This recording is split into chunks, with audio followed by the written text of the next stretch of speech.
Hey everyone, Ariel Adams here with aBlogtoWatch. Please subscribe to our videos on YouTube and like this video if you find it useful. Also, don't forget to hit the bell to be notified of our upcoming videos. This is a review of the Seiko Prospex 55th anniversary of the first Seiko dive watch collection. Each of these is a limited edition. They're quite different watches, but they share a theme, and that theme is sort of this bluish gray tone, and they are inspired by the first Seiko dive watch. And this version right here, this is the SLA037, and this is the model that most reflects the original, but there are other watches here that reflect other originals of other early Seiko watches. So here we have, of course, dedicated to the first Tuna, and this is dedicated to what's sometimes called the Marine Master. So we have the 037, the SLA037, SLA039, and the SLA041. So I'm going to start with this watch because the other two have some things in common, and this one's a little bit different. We have a ceramic and titanium case. The case is 52.4 millimeters wide, but as is the case, no pun intended, with the Tuna, this is very comfortable because it doesn't have any lugs or anything like that. The movement is an in-house made. It is the 8L35. That's a 4 hertz automatic movement with about 50 hours of power reserve. That's up there with the nicer. So the 8 series of movements about as nice as it gets within Seiko, and then from there you basically move up to Grand Seiko. Remember that these are pre-launch sample watches, so the movements have been stopped, so that's why they're not moving, but this is exactly what the watches will look like. So there you have, that's nearly 53 millimeters wide.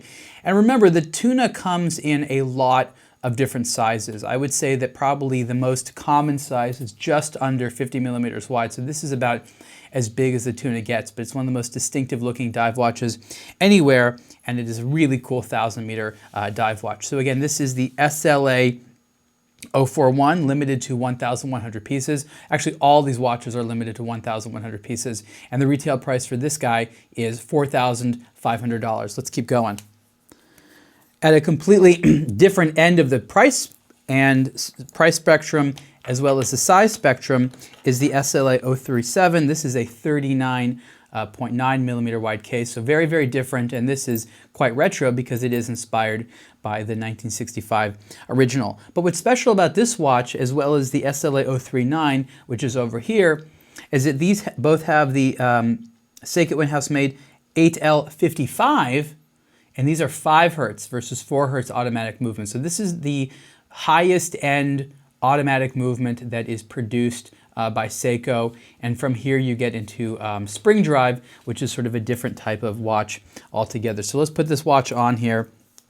One of the things which I think is important to mention is that the SLA037 and 039 have a new type of steel alloy, as we understand it, which is supposed to be a little bit brighter looking and supposed to last a little bit longer than your standard 316L or 904L steel. We don't have too much information about this. I have more to learn, but that is my understanding about the special metal that has been used for these cases. And again, Seiko tends to introduce new technologies with limited editions, and we might see more of this. The SLA041 is titanium ceramic, so it's a little bit different than these two. So again, this one is just under 40 millimeters wide and inspired by the original 1965 Seiko diver. Now let's go over to the one that I like a little bit more of these steel versions, and that is the SLA039. This is 44.8 millimeters wide, so a little bit bigger, and I love the case back.